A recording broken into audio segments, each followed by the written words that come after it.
بسم الله الرحمن الرحيم الحمد لله والصلاة والسلام على سيدنا رسول الله وعلى آله وصحبه ومن والاه وتبهدى ثم أما بعد. Welcome to our second episode of the podcast. I have our dear respected brother Rabih Chamma with us from Merciful Group. Jazakallah for coming. So we'll get straight into the questions because I know Rabih is a busy man and he's got many businesses and things to run. Firstly, let's start off with Merciful Group. Yes. Do you mind telling me about it, how it started, what you do? Merciful Group is actually put the paperwork for registration towards 2016. Alhamdulillah, got the approval.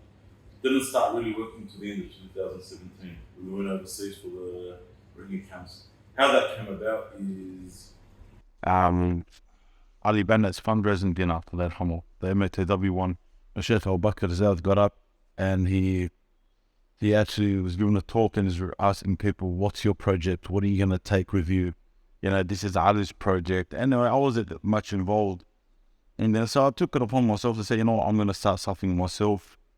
And originally the plan was just something small for myself. Alhamdulillah, then from there, we got bigger and bigger and bigger. And, you know, it just grew. Alhamdulillah. So I think that's a good segue into another question that I had, is why would you start another charity? We already have so many charities. They seem to be doing the same countries, the same work. What were the other charities lacking? Like, why didn't you just work with MATW or one of the other charities that already? Look, with MATW, obviously, he was ready. The boys that were with him already had set up and they were running it and taking over and everything. So obviously I had no involvement in that as well. And when it comes down to charity, if I have no involvement, I don't feel off on doing the work. So yes, I was happy to support Ali, personally, me and my family, which we did, alhamdulillah. But with other charity organizations that we dealt with, we saw a lot of wrongs. You know, like this is actually dealing with these people and saw some wrongs. Now, I'm not putting it across everyone. Mm-hmm. What I found to be at the time when I started, there wasn't much, you know what I mean? And there was areas that were not targeted. Yeah. Okay. Like you mean locations? Locations as well, like, and where the work's getting done, how the work is getting done. Like, I'll give you an example. My first trip ever to the Rohingya camps, where we went to the actual border where they were crossing over. You know, people crossing over, and then you've got some of the Bangladeshis there selling eggs, boiled eggs to them, and then there was another guy selling there with a banana tree just taken off, selling to the Rohingyas as they come through. Now, you can imagine these people 3-4 days walking, and, you know, they've come through and they're starving, they got kids with them, and then they've got to fork out money, which most of them don't have. You know, and people were just standing there and let them walk in, and if they didn't buy, so that time I turned there and I said, listen, I grabbed the guy with the banana tree, and it was my first day there, so they said to me, don't bring money with you, make sure you live in the hotel, and I'm like, all right, they go, we'll spend the opinion. So I told the guy, I said, buy the whole tree off him. And I remember along the beach, there was everyone just sitting there with boiled eggs, and I said, well, every egg here. And they just keep getting them, we'll just start handing them out. You know, as I started handing, people were there was another organization trying to stop me. Okay. Look, you shouldn't be working like this. You shouldn't be doing it like this. And I said, no, this is what we're going to do. These boys are starving men, just move food. And I remember giving the egg to a mother who had 2 kids, one in her hand and one holding her hand as well. So I gave her an egg, and I went to give the kids each an egg, and some guy from Bangladesh for an organization, they stopped me and he goes, no, man, just give it one per family. I remember looking at her and saying, would you accept it for your family? One, it's an egg. Mm-hmm. But at least each person one just to get them going. And you know, when you see this stuff, it's just like, it's careless. And I know there's a manner in the way you've got to do it, and you've got to give out charity. And I know I've seen it. You go there and people just attack you in every way. But at this point, there's an emergency relief. You know, there's emergency is, and you need to attend to whatever it is. You know, there's kids that are hungry. You've got to attend straight to. So this is one of the things that I used to see before in the say, okay, this is not getting approached right. So why would another charity try to stop you? Like, what was the reasoning that they gave? They're saying that, look, these are the rules. This is the way things go, and this is the way we need to work. As in, we need to get them somewhere first. They need to register first. You know, and once they've registered, then they'll be allocated the food pack with thing and blanket and a tent. And then, look, you just got a picture like this. We've been walking 4 days. You've just lost your husband on the way. You've lost a kid. Someone's gotten killed on the way. I remember a mother coming across limping, okay? And she's going, so we came close. I've got the video of that one. And we came close and said, what's going on? She had given birth as she's crossing the birth. She had to stop, give birth, and then continue walking. Like, can you imagine this lady there? She comes, no husband. She's walking across, stop, register. How's she going to register the baby? She's got nothing from, so she's got to go through this whole process.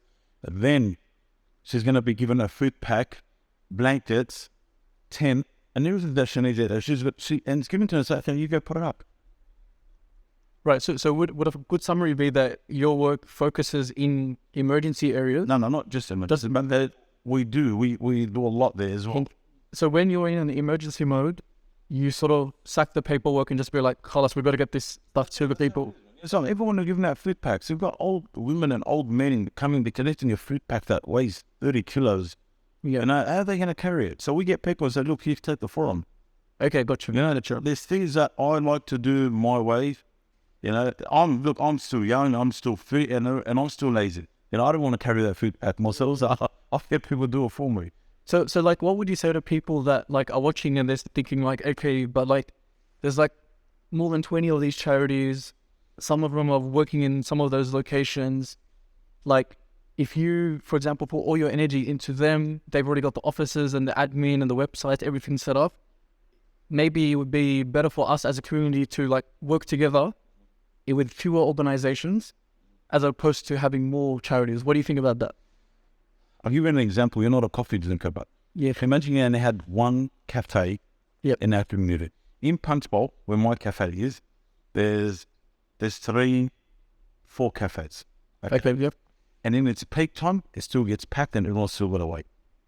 You know, that's one. So in other words, when I go overseas, for example, let's just say Lebanon, smallest country, okay, you would need about 100 organizations there to cover a third of it. Okay. And they still wouldn't complete the work 100%. Okay. You understand? So there's a huge need, and despite how many charities we have, they won't suffice the need. Yes. So, like, as in, you wouldn't be someone that would be opposed to someone else starting another charity and another charity because we just need more charities. Look, you need more charities as well as done correctly. For example, I know there's charities who take a percentage to cover their admin. Yep. Okay. Now, some of these charities collect way over 10 million. Okay? Way over 10 million. So, let's just work it off. Let's not over-exaggerate and say, look, they only take 30%. Okay.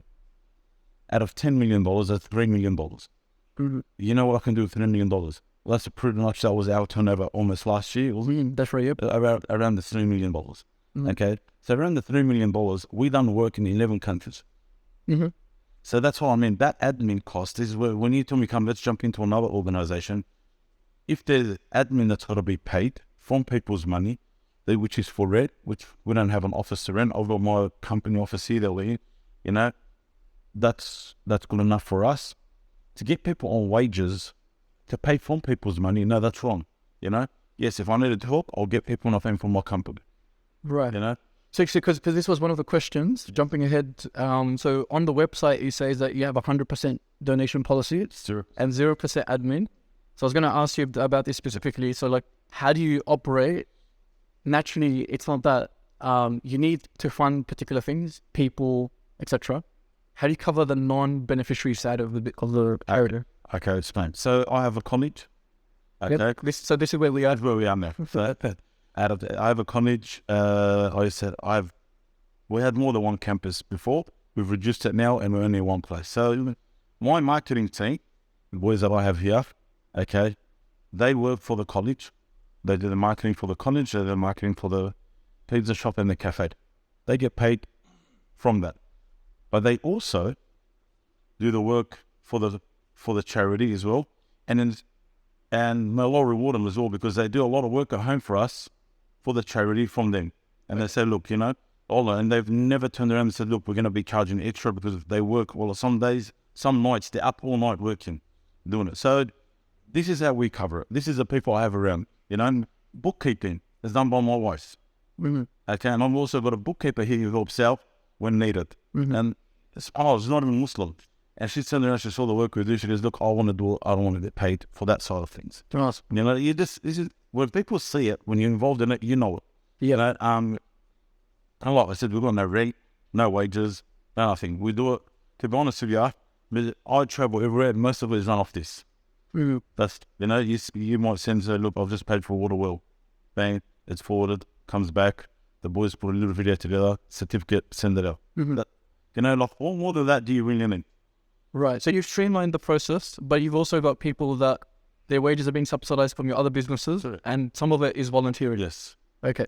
So I think that's a very unique thing in the sense that when I speak to most other charities, they just accept the fact that some has to be admin fee, which is just a different approach or school of thought, I guess. Look, and it's not hard. Yep. It's nothing. It's not. We're not saying it's hard. Yep. As long as they're taking what is needed only. Right. Yeah, only what's needed. Yeah. Okay, but I know of a couple of charity organisations that the heads of the organisation are on a massive wage. Right. Okay. Massive wage. And that's wrong.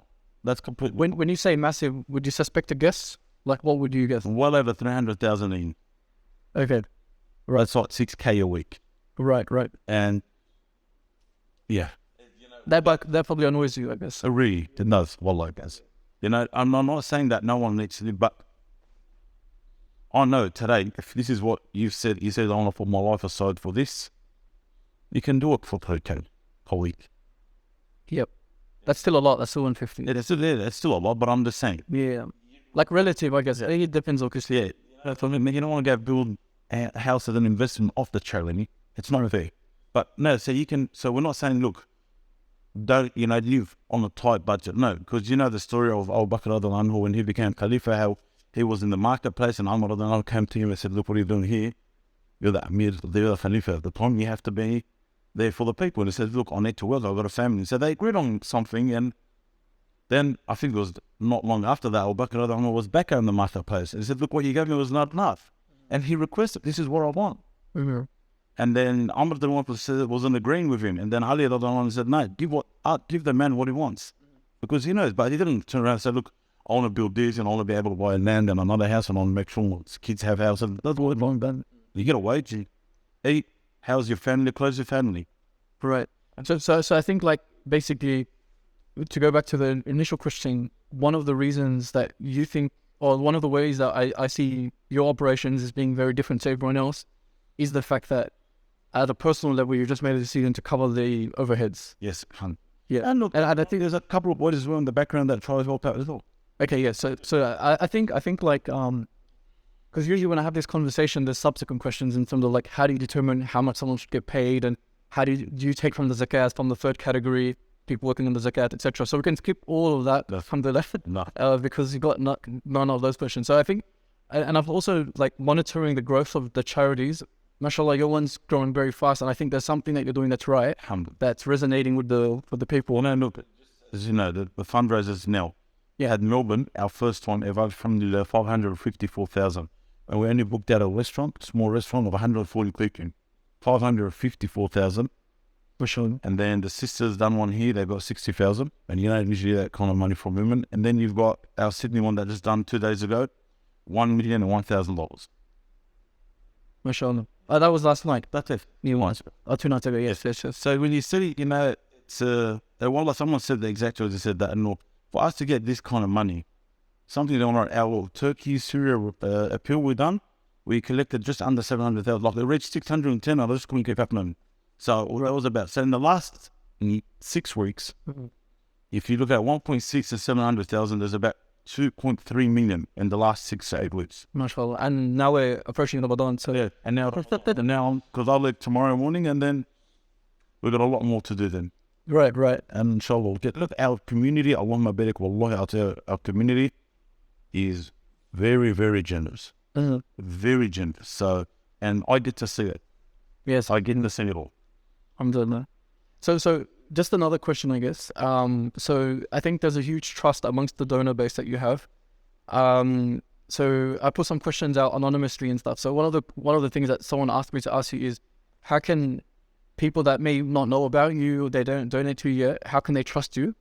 Some people say that you live a lavish life as a big spender, and they always see you traveling, etc., how do you respond to them? I know this was one of your favorite questions.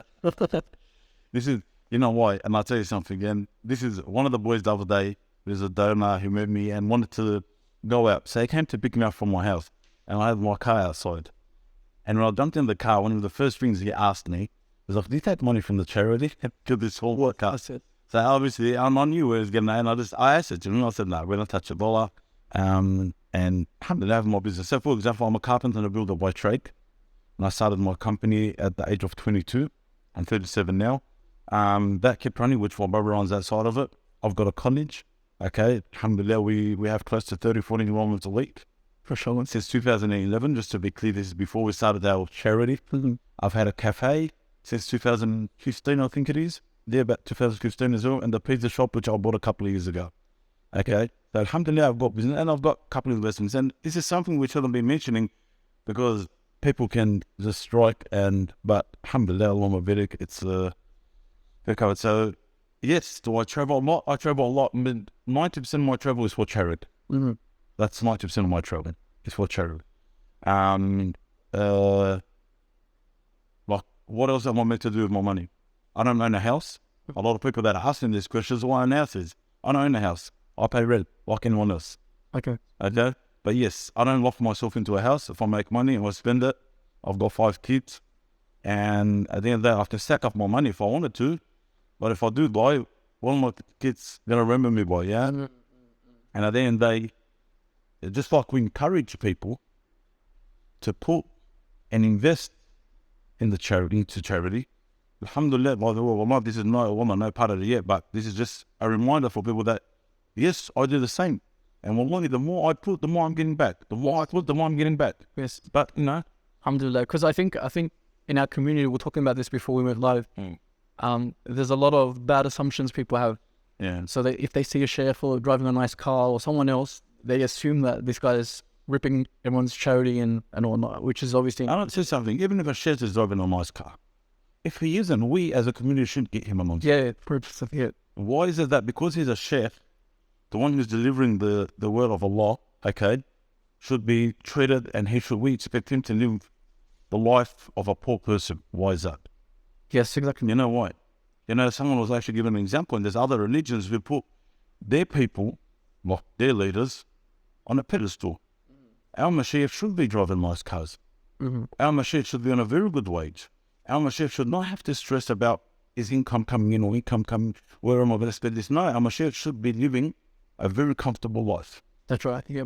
Because I think like what I'm gaining from this as well is the more we incorporate the people in business from our community with the other aspects of the community, that's where both sides win.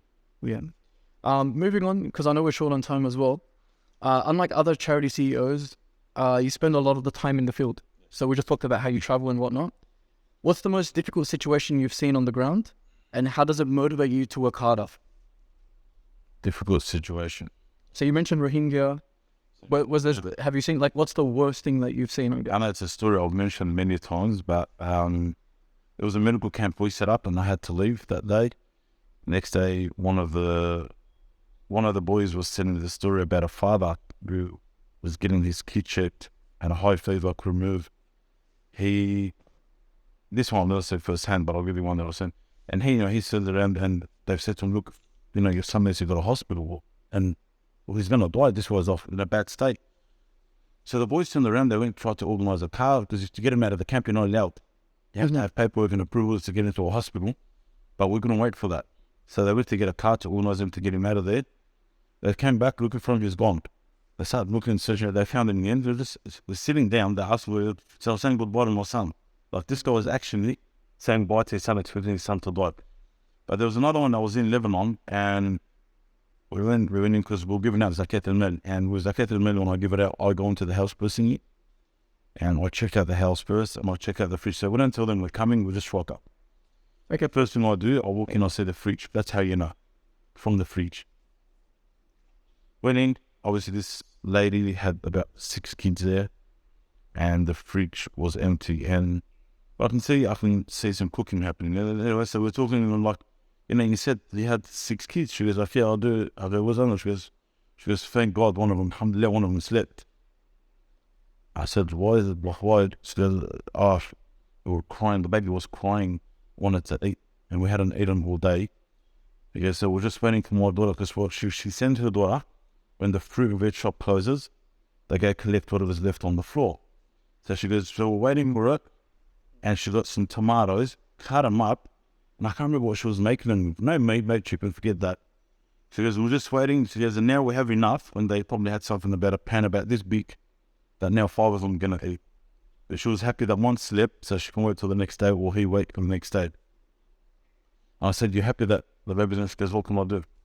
Because we don't get to eat, you know? And, you know, when you gave the money, you just see the breakdown. You just see the breakdown, like, in shock, just shock. And, you know, there was another situation we went in, and the house was probably just one room. It's just one room, pretty much. That's the whole house. And they were showing us where the kids slept, and the kids slept on the floor. The parents slept on the bed, and someone else slept on one of the lounges that got into the secret lounge. And they're showing us, and obviously the fridge empty. Usually they'll have 1 or 2 vegetables or something in there, whatever. And we're talking, and the mum starts like expressing herself, saying, my daughter's, every day she goes, my daughter's asked them just to give her something. She says other kids with chips, she says other kids with this and this. They're like, all right, so we put that, gave money. Like, we're not giving small amounts, because Sheikh Al-Bakr said that when we give zakat and money, you've got to give it for something to cover one whole year, from one year to another. That's really one. So it's not about giving $50 to someone and say, oh, look, that's it. So when we put down, we gave her money, I think it was $500 American earth, which is more than a year's wage for someone in Lebanon. The mum broke down crying. The husband was there, he just wanted to tears. And she got up and she goes, you know, for 3 Fajrs, I've been making dua. And she goes, today was the 3rd Fajr, and now it is rocked up. She goes, you know, she goes, like she was full break, like she full collapse in front of us all. You know, that's it. You have that tawakkul of this. Need to have tawakkul in Allah, and she's making dua, and it came to us. You know, and you see people overseas, but you see that they end up going out and stealing because there's nothing. You know, that's it. And thinks, I have to kill to do this. And it happened all the time. And there was a drought, and he said no more cutting of the hand. Yes, because people are going to steal to feed their kids. And look, wallahi, this is some of the stories I'm telling you about. We've seen so many. Yeah, I can imagine, like, being to so many countries, so many situations. Man, you just see, like, in Pakistan, we're walking in Pakistan, I still remember after the floods, and I just saw a kid laying down, like, just gone, like, just couldn't move. I came back and I said, we were walking with a bunch of doctors. Called back and I said, come back, girls. I mean, what's wrong with these keepers? As soon as I walked over there first, the mother jumps up at me, she's trying to explain to me something in a matter of urgency, like, I'm not understanding nothing, so I called them back and I said, no, what's going on? I thought we had a medical camp here. The kid was just gone, like, high fever, was gone, and I said, what's going on? I checked him, and I said, how do we have a camp here, a medical camp, and this kid hasn't been checked? They said, no, we have checked him. Mm-hmm. The parents are uneducated. They've given him the wrong medication. They've given him medication for 2 certain things. She's doing the wrong one. So they found out, they said that's how it's running. They gave it to him. Alhamdulillah, him checked up on him in about an hour. It was better than sitting up and everything. Yeah, it's when we talk about charities as well, Allah, it's not just that, okay, let's get on food or medication. Education is weak. And, you know, we've set up schools. I remember the Rohingya camps, we set up about 30-something schools there. And probably about 20 masajid there as well. Mm-hmm. But the schools we push for a lot as well, because, and you see situations like that, they don't know what to give us. Mm-hmm. So would it be fair to say that, like, part of the reason that you're in the field so much is actually to make sure the things are getting done properly? Yeah. Or to give it out yourself? I like to, when it comes out to cash, I like to do it myself. Yeah. Zakat and mate. Because this is a good transition to the next question. Many people talk about the rising cost of living in Australia and suggest charity work, including zakat, should be localized. So they say that we need people here, there's homelessness here, etc., etc. What do you think? How does the difficulty here compare to those overseas? You can't compare it. You can't compare it. You can't. And I'm talking what I've seen firsthand. Do people need help here? Some people need help here, yes. But you have local charities here, or you've got the government here as well. I'll give you an example. Let's look at it like this. Let's just say my son got sick. I have a lot of money, for example. I'm going into hospital, cup it. Understand? Now, might need medication after. Mm-hmm. Okay, we get discounted medication here as well. Mm-hmm. Very discounted. Like there's a pharmacy in Punchbowl that will tell you take now, pay later if you have to, if you're desperate. You know, these are our people here. You put out a message within the community, say, look, there's someone that I know within a family. Like, what's their need? Going to be $200-300, $1,000 will be raised, and that always happens, and it's raised in no time. These people can't do that over there. There's no government to come and say, hey, you're sick. You know, you come out here now and say, look, they kicked me out of my house, out of the government. I know there's an organisation you call, or it's a government organisation that put you in a hotel temporarily till you find something. Mm-hmm. You know, you get that option here. Over there, you don't get that option. Right. Over there, you on the street, finished. Right. You know, Gotcha. and this is from all the countries I've travelled to. Over here, yes, we see some homeless people, but again, here, there's so many job opportunities. There's a lot of opportunities here. Yeah. You know, here, and I'll tell you who struggles the most will be single mums, you know, probably someone who's disabled. And again, look, the government, NDIS, they see what I mean. There's ways around this. Yes. So there's basically the safety nets. Obviously, some people fall through the cracks, but generally there's a safety net that captures a lot of. Correct. Yes. Whereas overseas, people don't have opportunity. Yeah. Okay. So the other one was like when we're talking about the 0% policy, etc. A lot of people ask. I know you've answered this. Do you get paid?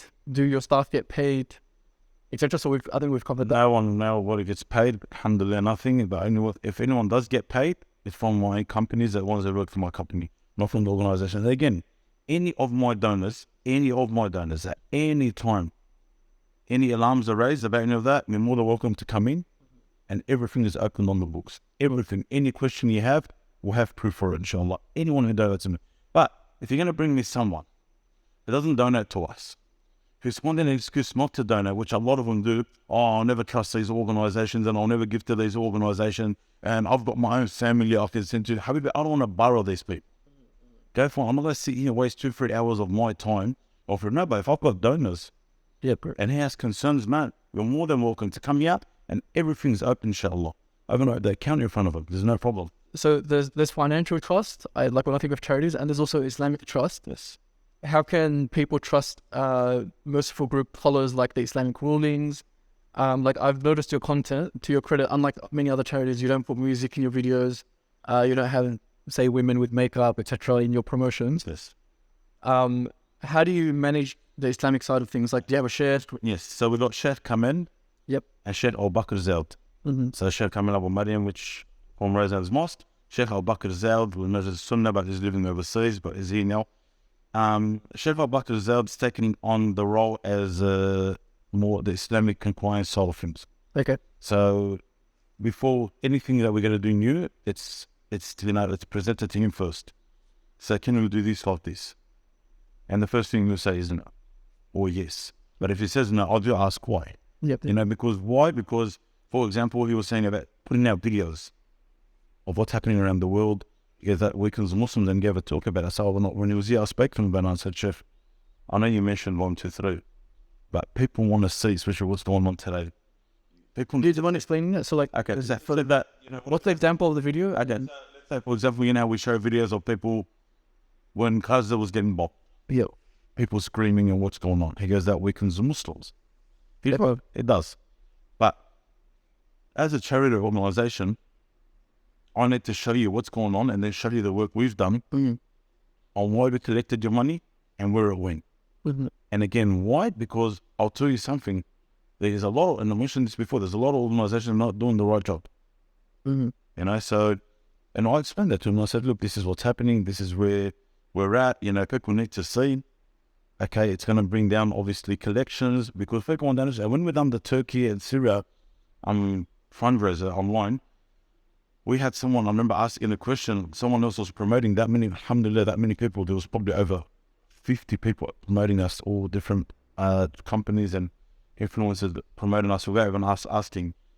Someone jumped on and said to one of the people that was promoting us and asked the question saying, look, Merciful Group's the only one that's not showing any work getting done on the ground. Why is that? And it was only like 2-3 days into it, like wait for the media to get back. You know? Although I don't know who that person was, if it was done intentional on, but whatever it is, it just shows you that this is what people are waiting for. Mm-hmm. So hold on, we sent our money, what are we doing? Like Sheikh Hamad Salam was telling me about the houses we're doing in Syria at the moment. Yes. They're going to be building houses. I said to him, we've done Dar al-Thad before, we've done about 200 homes. We've done Dar al-Azza in Yemen. And he's saying, like, you've got to show the people.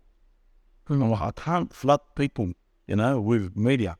Some people don't want too much. It's good. Reply to me and say, no problem, we trust you, it's all good. But there's a people in person, the people who are around have questions like this, and they want to know, and they want to see.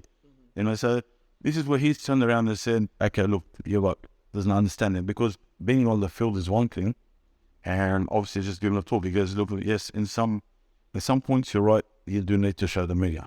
We had a fundraiser in Melbourne. Someone donated a private box in a stadium for a football game. Mm-hmm. And he said, and I said, look, can we put it up? Someone wants to auction it off. And he said, no. And I said, why?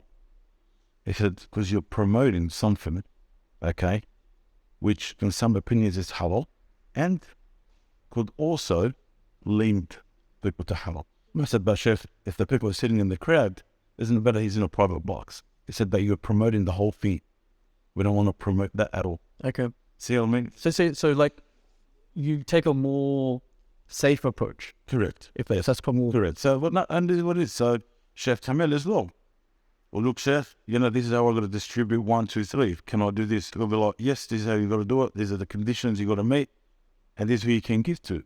I get people who come in and say, look, can I send zakat al-mal, some of it to my family? I'll call and say, Chef Hamad, yes, this person can give if this is situations. And again, for us, people give us money and say, I want it specifically sent there. Okay. Sometimes we get general donations. But see, the thing is, when we're collecting, like, there's so many questions. There's so many questions that we're going to refer back to the Mashaykh that we can't answer. So like with when you go back to the Mashaykh, for example, like how do you deal with like difference of opinion? Like, do you just like, is it the Shaykh says this, we'll give you the evidence, or if you ask, etc. That's how I work with that. Look, when it comes down to difference of opinion, these are my Mashaykh, okay, and this is what I take for. Right. Alhamdulillah, they're back on the same opinion, okay, and also Sheikh Hamad Salam as well, and also this trusted Mashaykh from ASWJ as well that I do talk to. Usually we'll be just in the seating, whoever's there, we take. So they're all on the same opinion as well, and I don't tend to say, okay, I don't go shopping for a fatwa, if you know what I mean. Yep. It is what it is, but it's halal is halal, haram is haram. Right. And if it means, look, let's just not take this way because it's safe, let's not take it. So like, what happens if, let's just say that on an issue there's like, say, many opinions, say a donor follows opinion, it's different to your opinion. How might you explain that to them? Okay, so if someone is donating, I don't see where there's an opinion difference here, because if someone is donating to me to go help a needy person, correct, I don't see a difference of opinion in it. So let's just say, for example, the issue that you mentioned, okay, we give for a year. Yes. So you took the zakat, you have a person to sustain themselves for a year. Yes. That's obviously the view that I have also been taught. But there's views like, say, in the Hanafi school where they'll say like it's the nisab is the maximum period. Awesome. Like as in the amount that someone has, so they become a zakat giver. So the threshold, let's just say we say it's silver, $600. If it's gold, it's more than that. Yeah. But let's just say that school says, okay, the max you can give you 600. But let's just say you gave the person 5,000. Mm-hmm. So according to one school, that's fine. Yeah. Because you can sustain them for a year. Yeah. According to this other school, it's not fine. So like, would you just be like, go to the chef would be like, okay, look, these opinions exist, but we're going to choose this opinion. Is that like the process? Like I said to you, I've taken from that opinion. Yeah. I've taken from that opinion that to help the cover for a year, there's also the medical opinion too. Right. So for example, let's just say we come across a case someone's dying. We've got zakat al-mal. Right. Okay, do we help this person or not? Right. Or do we let them buy it? What opinion would you take there? Right. So you say, look, sorry, man, Like, as in the person obviously doesn't have the funds to be able to pay. Hold on. These are people I go to. I don't go to someone who's living a middle-class life. That says, look, can you just give me a bit of extra support? Yeah. No. If you're living, you're eating your house and everything, you got no debt, Habibi, you're living a good life. I'm not giving you a dollar. Because see, like usually where the podcast blows out, like you said, oh, I don't have that much time. Usually blows out because we have to go through the 8 categories and say the charity is paying people from the zakat, meaning the workers. Yeah. Say that the charity is giving to all these other categories. It becomes very convoluted because then it becomes a lot. But you're basically just saying it's probably from the first 2 categories. The person's completely has nothing or less than 50% of what they need. Or the person has maybe enough, but they're not meeting all their needs basically. And you're just saying, okay, khalas, that's clear cut. This guy is a faqir or from the miskin. Khalas, I have to help this person. It's like very, it's a lot more black and white than The people we help are the people to the bone. That's it. This is the ones that literally wake up day by day and say, okay, have I got anything coming in? right. Okay. They're the ones we target and help. If we're out in the field, we see, let's say someone come across someone who's in a bit of debt, who's behind, who hasn't got enough to pay for a surgery for his family, and someone is at high risk, yes, we do help. Because this is a good segue. How does Merciful Group determine someone is eligible for zakat? Like, do you have like policies and procedures, or like you said, so you might go into their house, you might explain. I just check myself. And the first thing I'll do, I'll go through the house, and it's all being recorded, and we go straight to And it's unannounced, yeah, and the person doesn't know. No. You know, and I remember once, we went done the whole day, and then there was a couple of houses we got to, and it was announced. And So what did you do? I gave something small. It was the house itself for very poor. I gave something small, because of what I saw with the kids, and I walked out. Lincoln. Why? Because it was announced, not in a bad intention. It was just like, look, get ready, they're coming. They're coming to you. But what they meant was get the house ready, whatever could, and I don't know what happened behind the scenes. So later on, what I done is just because so they don't miss out, I sent a couple of people there to check up and ask about them, and they came back to us. Okay. To find out, and they did that. And I think that's important. That like there's a process that you're sort of following, and I think as well, like even from a Islamic perspective, it's not necessarily you need to like put the person under a microscope and shake his pockets out or whatever to figure out if he's poor or not. Like It's easy. Look, you're always going to be. you have to judge on the apparent, if that makes sense. Yes, but you also within the community, everyone knows who has and who doesn't. Yeah. And so you're basically number one, the visit is unannounced. You're seeing it yourself. Yeah. And then thirdly, I guess the fact that you're checking with people. Yes. So, for example, in Lebanon, I send out 2 people. For example, given like yes, so but this is for zakat and mail aside now. This is just So like would you sort of like say, okay, say there's a city, Beirut or something, and you're like, okay, this is the poorest part of it. Yeah. So you're already in that yes. ghetto, for lack of a better phrase. In Lebanon, we do it in Tripoli. There is a small area in Beirut we've helped, but to be very poor. But I've got a couple of people who go out and go ask about certain people. So I remember the first day we had 30, we went down to do investigation on 30 homes. These people wanted monthly help in Lebanon, so we've opened up an office in Lebanon where people come in and ask for constant help just because of what happened. 17 out of those 30 didn't need help. No one in there thought. How did you judge that? Okay, because they've gone and asked. So you asked within the community, and then you attend to the person's house unannounced. Okay, yep, okay. Okay? Do people play games? People play games. I feel someone will turn around and say, yeah, this is my house here. Mm-hmm. They'll go to someone's poor house, someone's house that's really poor, and sit at that house and show that this is that's it. yeah, No, we catch them out. Mm-hmm. You know, we catch them out with us saying, no, this is not. I think like in the fifth book, I always mention this to people that like, if you give your zakat to the wrong person, it can become invalidated, with the exception that someone who's rich that's faking to be poor. Because as I said, it's not your job to basically put the person under a microscope. Like the other question is, does Merciful Group give zakat or sadaqah to non-Muslims? I said, Sadaqah, we've had, for example, how can I do this? If let's just say I'm out in the field and there is a non-Muslim in front of me who's poor, yep. and it's sadaqah, yes, because I have a lot of non-Muslims who give us money as well. They transfer to us as well. But again, me personally, I can't see someone who's poor, Muslim or non-Muslim, and not sit there and let us say, oh, you're not Muslim, that doesn't. Yeah, so but from a zakat perspective, you'll be very strict on it. Yeah, No, that's it. okay. I give sadaqah, alhamdulillah, we have enough sadaqah. to give for that, you know. The other one is the obligation of zakat is fulfilled when the person takes ownership of what you're giving them. So like some charities, they might build a hospital, but like that's not really the transfer of ownership that the poor person has, like for the zakat. Like the question is how do you transfer ownership? Are you giving them cash? Are you giving them camp stamps or Cash. okay? So we give cash. For zakat al-mal, it's all cash. Cash, yeah. Okay. Only unless there's something where there's merit, or let's just say we go to an area that cash can't really help them a lot, as in they don't have access to certain. There's nothing there to buy. Yes, correct. Then we do otherwise. You know, although I remember giving someone money. I'm just trying to remember which country it was. Yeah, and they're like, oh, what do I do? Wallahi, they said, what do I give them? They're just used to receiving every week or every month the food and the stuff like that. Yeah. But you're actually giving them stuff. Yeah, of course it was. But this is a very, very rare case. Otherwise, cash. So this is all the Mashaykh have said, that it has to be in cash. You know, and if we wanted to spend it and, you know, get something else other than cash, we have to seek their permission first. Okay, gotcha. No, because like what I'm saying is, it's not necessarily contentious that you might give them food or something, because that also will count. But like the what I'm trying to say is, some people will be like, this is zakat money, we put it into a masjid, and the poor people will have it. Oh, they don't own the masjid, so that's obviously not the thing. Correct. Yeah. But even with food, you can't use zakat from.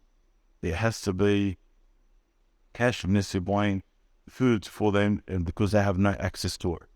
Right. So I think like your strong preference is give them cash, let them do what they need to do with it. And then in the situations where there's need, you just There's still a lot. I said, and the other thing besides cash would be medical for me. Okay. Now another question is, khalas, you've collected zakat, Ramadan is over, you've got this massive pool of money. Now the obligation for the person that's given is not fulfilled until that money has been given to the person. How long do you sit on cash? Because some charities have like a 12-month policy or whatever. No. What's your policy? No. I'm leaving tomorrow morning. Yep. Get rid of the money.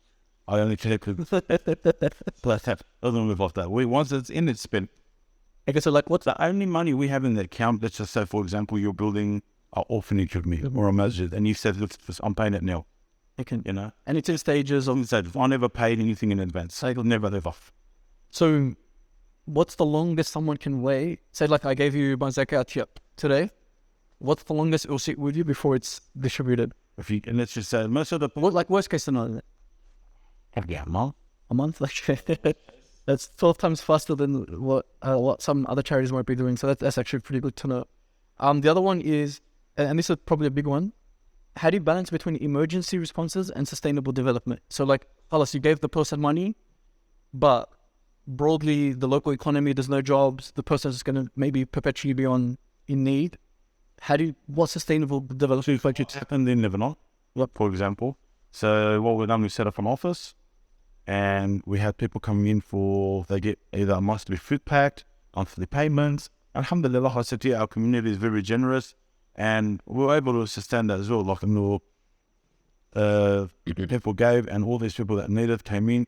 Obviously, people tend to, let's just say they overdo it in Lebanon, where just everyone, for anything they want, I need to breathe, give me money, or I'll still look me for it. But obviously, we've set policies and procedures on how things work and who gets, and in every country we do work, and we have done that as well. I have a list of the donors and their phone numbers. But so what I'm saying is, let's just use the case of Lebanon. Some people will be like, one criticism, which is maybe a strong word to use, is that, okay, we're spending so much on these people that need food and stuff, but what about like building an orphanage or building an office where people can get a job? And so now, for example, an orphanage, we've got one in Lebanon. We came in and said, okay, why should we take people's money? And in Lebanon, it's going to cost about 600,000, and the same thing with us is 600,000 to build this. When there's teachers that we can pay every month will cost us, for example, $1,500 a month. Mm-hmm. And it's already there, it's already set up, it's ready to go, it's about to collapse, pretty much. Not the building, the actual orphanage. System, yeah. Why should we not just say, okay, listen, let's inject some money into this, get up and going again. Okay, that's very limited food and get them. You know what I mean? That $500,000-$600,000, it could be spent in many other ways as well. No, let's just, okay, every month, these teachers get $1,500 or $1,800, I think it is a month. And then we need to spend, for example, as well, another $1,000, $1,200 of food. Okay. And then obviously Eid, when Eid comes, we go there. The people pay for their Eid, the clothing, just and the gifts and everything. So this is where I'm going to say, okay, can we build? Now, in Syria and Yemen, we built homes for it. You have to get them out of tents. Because what's the use of putting them in tents? Winter comes, they freeze to death, and some die. Yeah, we said, okay, let's build this. And we can only do so much, Because that's another question I had. Like, say you go to Turkey, everything's destroyed. Yeah. Where do you start? Like, how do you even like comprehend what to do? Okay. So what we do there is we work with the teams there. And so they come and tell us what's going on. They say, look, for example, Turkey, you've got on. So you're working on the ground in Turkey at the moment? Yes. We originally have always been in Turkey helping the Syrian refugees that have lived there. So there was this families there that are still living in a garage, someone's garage, with nothing, no help. So what we've done is we've said, okay, so Turkey, we spoke to the team there, they said, look, to even get into Gaza to do work there, you're not allowed to, unless you're working under this organization. They said, look, they're covered. So there's a few families we can help that were affected, that really, really need help. We can help them. They said to us, like, send them majority of your money, we're going to build in Syria. So there was families in Syria that were living under trees when this first happened. That they packed and just went under trees, trees. So we said, okay, let's go, let's get tents happening. Alhamdulillah, we've got very good quality tents for it. Furnished with carpet, they've got furniture inside, heaters, everyone got food packs, mattresses. We set it up properly. Then we got the quote where we can build a 45 or 50 square meter home with a garden of its own at $5,000 Australian. So that's pretty good. Yeah. So Sheikh Salam Manor Rewarding collected 63 homes, or 53 when you got off the stage, and collected 63 homes there. We've collected ourselves. So inshallah, we're looking at really at this point about 150 homes. So I'm going in, inshallah, to go check it out myself. They've started the plans, and this is what we want to do. Okay, we want to move our people from the tent smell into homes. And we're working together with Muslims in League in the UK. So they're doing the exact same thing as well. They're doing about 100, 150 homes. And that gets about 300 families in there. Okay. Yeah, because like from what I'm getting from speaking to you, it's like you're very efficient with the process. As in, money comes in, money goes out. Additionally, the people that you're giving to are in dire need. And in the situations where you are building something, you're not building extravagant stuff. You're just building stuff that's very cost effective. Like it's sort of like if a house is costing $5,000, if there's a school that's already like existing, rather than building a whole school from scratch, you're just pumping money into there. Like these are very like business minded decisions almost. Like it's sort of like I've got full business. Yeah, because I can see that now. Like the way that you think is like this charity is a business, and I don't mean that in like a negative way. But you're just like, Carlos, like if this was my business, how would I maximize my spend? So that's good. Like I think another one is, like with Ramadan coming up, there's going to be a lot of people considering where to give their zakat and stuff. What would be your elevator pitch to people that are not sure about Merciful Group or whatever? Why would someone give you their zakat instead of, say, giving it to someone else? 0% admin. Alhamdulillah. Okay. So if your zakat is $500, for example, $500 is gone. Okay. So the whole 500 gets to someone. That's one whole family for a whole year. Now there's I'm literally delivering it myself. Okay. In most of the countries, any other country that I've got a team on the ground that they have to deliver, I've got the donors, I've got the phone numbers. We do these random checks when needed. Alhamdulillah, my team is very, very trusted. And we've never had anyone within the team try, take whatever it is, try and steal or try anything funny. We've looked after everyone. And you got like those policies like the random checks, etc. to sort of do that. What about, so we talked about Zakat al-Mal mainly. What about Zakat al-Fitr? So like, what do you have planned there? Like, have you determined what it's going to cost per head? Are you going to go with the anik? I'm going to... Like, what's it per head? I fall within the countries and check. Okay. Well, it's... Like, you give, I know with Zakat al-Fitr, there's that big difference of you give them either a proportion from dates or from the other Yes. things, or if you give them cash, which Yeah. where do you like? Then usually we do a pack, Okay, like with rice and dry. dry foods, yeah, the staple food. Yeah. So that's what we usually would get into the homes. And How much is it going to be per head? Like, or like, would that be depending on the country or? depending on, but usually about $10-15. And Okay. okay, but now with what's gone up, and I want to check it out now because I leave tomorrow. I'm going to be looking into it further because everything's gone up. All the travel offers that were $40. Today they went up last year to about $50. I've noticed this, a lot of the charities I've been speaking to, they've had to change the orphan packages because it's not cutting it in. Enough. $40 won't do you nothing overseas number. And it was $40 a month, and you try and live on $40 an hour. Yeah. Yeah. And so like that's right, because I had like previous years it's been like $10 or something dollars. Now it's like with according to the ANIC ruling that they've passed just the last day or so, it's 17. So it's probably going to be in that range anyway. So that's point. What about Qurban? So how do you do Qurban? And what's planned this year, I guess, for the Hijjah and stuff? Qurban is exactly what we've done every year. We're giving the country the prices, and it's slaughtered within. The only thing is we're ahead of everyone here, pretty much. So I know people usually call in a rush and say, "Please tell me when I need to cut my hair, cut my nails after." Yeah. We can only rush as much as we can, but what we've asked our teams overseas is they press a letter leave that and slaughter, have it with. Okay. So yes, sometimes you find that there might be $5 or $10 extra. In some countries, it's $20 extra as well. Some countries. What do you mean by extra? Oh, like as in the cost, right? Cost is it. So, but we want to get proper healthy weight. Mm-hmm. We don't just want to be getting these little baby goes, as I said, look slaughter. They want to do decently, and obviously we've asked our guys to get, to have the slaughters done right after April as well. So these people that don't leave their families will come out to do the slaughter work. They're going to get paid. So that's another question I've had is some charities allegedly say the animal costs, I don't know, $50, and labor etc. maybe like 10-15 on top of that, but they will charge 100, and then they'll keep the profit. Is your Qurban for profit or is it covering costs? Cost only. Okay, very good. Okay, this is one of the simplest podcasts I've ever had to do. There's no reason to contend on all the stuff that you're saying. All right, we're rounding off now. So last couple of questions.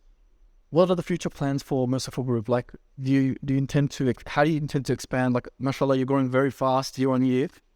I've got one of the boys who's with me in the background. There's always telling me, let's get an office, let's get staff. And there's always trying to convince me and say, look, and only with good intention, and the brother, my Lord, what he does a lot too. He's always saying, look, we're growing and you need an office now. And I just said, I don't want to waste that money on it. Like, you can see my office out, I've got a room in there. I'm going to put its own frontage there. Why shouldn't I just go pay extra for nothing? Already one company pays the rent here. I'll just allocate a roof for it. And if I needed someone, there's a lot of people offering to volunteer. So if I turn around and say, I've got 3 people who shift between shifts and I'm here anyway.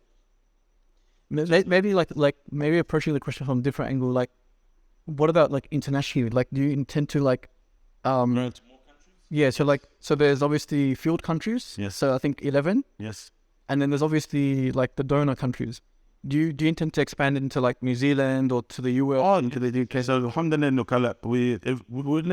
let's say Australia now. Because I know you're very young as well, like as a charity relative to others. So it might be premature to ask you these questions, but like, I just want to ask you like. So now we just from state to state. So for example, Sydney, we're just going into Melbourne. We get donors already because it's all from Allah, but Sheikh Al-Bakr has all been on board. And the Darwin we're giving the Merciful Group, we're getting what, I remember I woke up when the whole Turkey thing happened in Syria. I woke up, I had donors from America, I had donors from the Netherlands, I think it was, I had donors from even within India. I've got a whole list of countries we were getting donors from all over South Africa as well. We had a lot of donations come from international. I would say probably about international, there was probably about 50K from international that came in. We even had people within Turkey donate to us. And I said, oh wow, to see where it comes from. Yeah, so you know, you see that, and even in Lebanon, we have people give us this zakat al-mal there. You know, but look, to tell you, look, this is my plan, is to go big and go this. I'm not rushing it. I'm not rushing it. Alhamdulillah, we've got what we can, and we'll just go slowly. And I'll tell you something, wallahi, if we collect $100,000, and you see what this $100,000 is, you think I've spent $1 million. You know, it's like back in the money comes in, and you know, it just, and you know, just like I'm telling you now, in the last 6 to 8 weeks, I think it was just under 700k for Turkish Syria, 554,000 from Melbourne fundraiser Nuveli Ulma, $60,000 from the Women's Nuveli Ulma here in Sydney, and then we collected $1,001,000 from the Nuveli Ulma Sydney men. So that's just this, and that's beside what's coming. And I think compared to where we were last year to this year, I think we've doubled already, inshallah. So you know, it's growing itself. Like I mentioned to you before, we had nasheed in our videos, and they were advertising them, and I've called you about this one, and they stopped our paid advertising on Facebook because of the nasheed that didn't have licensing. So there was no way around it. So I didn't know what to do, like to go start a whole new page. So apparently the whole Turkey Syria thing happened, and I think we got shared by over 200 people. I'm talking about the big names, influencers, and then we got shared by thousands. So subhanAllah, what it done to our page.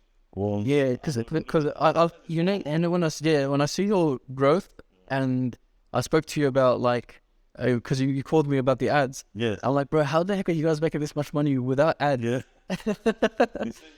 because that's what I do day in day out, like just like ad, and then I see your numbers. I'm like, bro, like this is crazy. Like organically, and on WhatsApp, I think you guys go hard. WhatsApp, yeah. And look, I'll do a fundraiser on WhatsApp. I'll collect this. I think I've collected 150,000 the other day on WhatsApp, and our budget. Sometimes we put a budget of, for example, 50,000. We end up with 80,000 overnight. You know, this tells you that this is the people that know me well as well. You know, and alhamdulillah, they trust. But the growth itself is, all those times ago, I just left it. It's all in Allah's hands. And look how things happen. Yeah, it's actually stressing about it before my dinner, and I was content. Then the whole Turkey Syria thing happened, and then we just went boom crazy. Like we had our dinner now. We booked 300 people. We booked for 300 people. We ended up with 470 people at our dinner. So it's all in Allah's hands. We don't push for it. Right.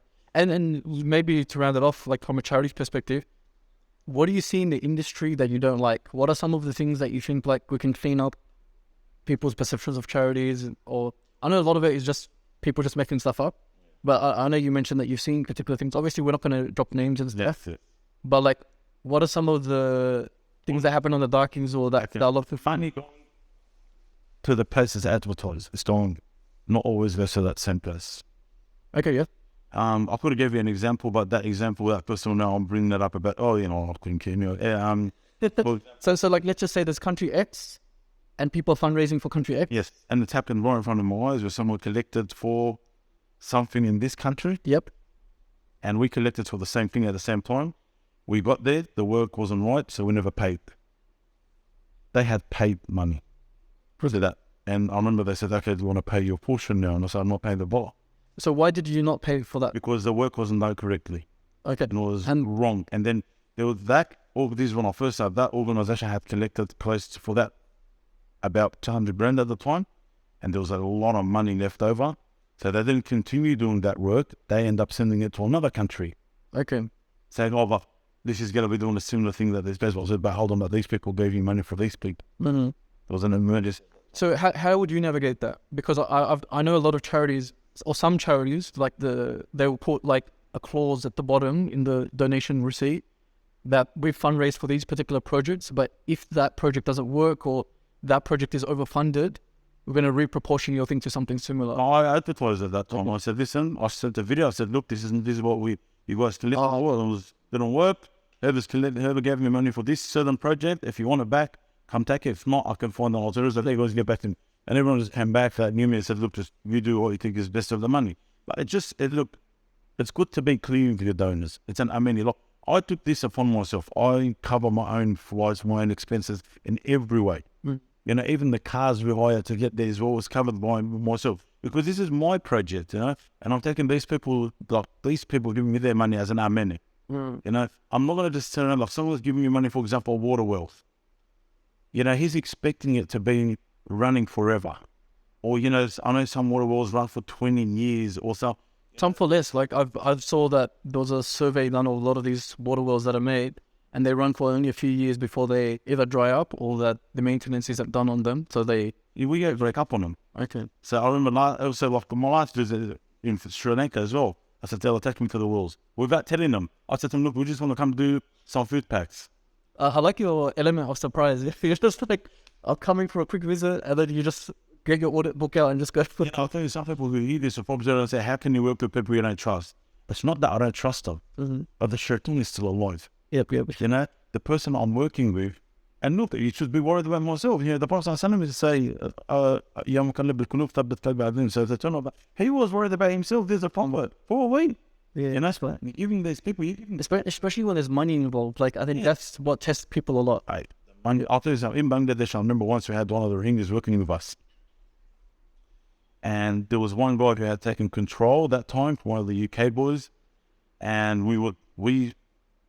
I know it's not right, but I would go get people out of the camp into hotels to get them into hospitals or physios or whatever it is. And like we saw a baby who was limping and no one done nothing, had fallen over, no one's done nothing. So I said, no, look, I took it all on myself. And let's go, let's get them into hotels, get them into hospitals.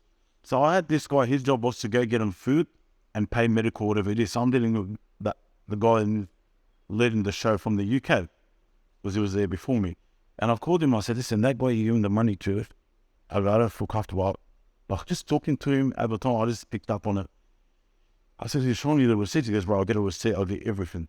So that guy took off. We went back to the UK. And then there was I took it on. So it wasn't an investigation, but I just started, I kept the eye up pretty much. So, and he'll give me the receipts. And I'll tell him all in English. I say, okay, I'll get him to do it for you, nervous. And then he was messaging me, and there was one of the days, like Tuesday, I don't remember what day it was spelled wrong in a certain way, but he had put it the same way in the receipt, but he had sent me a text message. Okay, then I picked up on it, okay, no problems. So I went, I had to leave the next day, so I had someone there. I said, listen, go follow up on 1, 2, 3, go chase up all these restaurants and all these doctors and all follow up on payment. So subhanAllah, it wasn't much, but because what I'd done the last 2 days, he looked at me, I didn't pay him till I confirmed that. He had stolen, I think it was, off the top of my head, close to about $20. Okay. It's all right, really. Yeah. He'll turn around and, for example, he'll pay the restaurant $5, but he'll pull $8. Oh, like skimming, just tiny amounts everywhere. Yeah. But that's what they told I got into with him. Right. And I told him, I said, pay him his wage, less that month. Okay, gotcha. You know what I mean? I spoke him, and then we exposed him, and not exposing him, I exposed myself that I know. And then the next visit I went there, I actually called him down. Then, I actually told him, I had a word with him about it. Okay. But again, like, I didn't really turn on him, but you can, because you got to have some kind of understanding about, okay, this guy's been living in the camp for 20 years. Yeah. You know, this is an opportunity that came to him. But you see, once you put people in that position, that's where it's wrong. Gotcha. You know what I mean? Like one last question on allegations that some people make about charities and stuff is, there's particular locations like that are very difficult for anyone to reach. So Syria, Gaza, for example, because there's blockades and embargoes and all these other things. Do you actually get into those areas? Like, say you do a fundraiser for Palestine or something.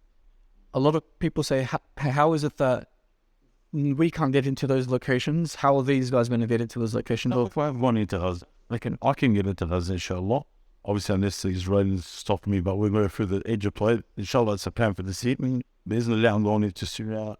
But like when you go in, are you going in as a person? Or are you bringing like truckloads of stuff in? Because let's just say I'm going in this time. I'm going in first. Personally, okay. With cash or something? No, all that cash in the too. Because the way it works, you got to go through the Turkish government, the military, So obviously we have food packs and all. You can take in food packs. Yeah. You can take in whatever you need from Turkey, as long as they search it, they go for before it goes into Syria. What about for Palestine? Palestine, okay, I'm moving to Palestine. Inshallah, it's a plan this year. But with Palestine, the way it works at the moment, to confirm the work. So, for example, we said, okay, we're doing this film work in this area. We don't pay $1 till we see the work exactly as promised. And then, so what I've done was I work with more than one organization. We've got 3 organizations in Gaza. I get one to go check up on the other. Okay. To go settle. And I get one to, because, why? Because for them overseas, it's 3 competitions. Okay. So he would love to find something on the other guy to tell me about. That's how I work it. How do I've used it that way. You'd have to. Good. You got to confirm the work, yeah. Good. I'm not sure how we're going for time. Did you want to talk about the youth empowerment stuff, or No. It's like 8:30, bro. We've got to finish. All right. I think, like, to be honest, like, I think what I've gotten from discussing the charity part with you is probably the most valuable thing we're going to get from this conversation. And maybe Come back and inshallah. But again, like, Jazakallah khair, I know you're very busy. You're flying in, flying out, doing dinners, everything. May Allah subhanahu wa ta'ala reward you immensely for the work, and also the part that we've obviously discussed today, which is that when you look at charities and how they're very similar in many things, I think you've covered a few things that actually make it very clear that from the 0% admin fee and some of the other points that you mentioned, I think there's like some significant differences there. So, Jazakallah khair for having me and for answering the questions. Thank you for your time, Allah. I appreciate it, and all the stuff you do as well. No, that's all the way for. Alhamdulillah, Jazakallah khair. Well, وإن ذا سبحانك اللهم وبحمدك نشهد أن لا إله إلا أنت نستغفرك ونتوب إليك. سبحان ربك رب العزة عما يصفون وسلام على المرسلين والحمد لله رب العالمين.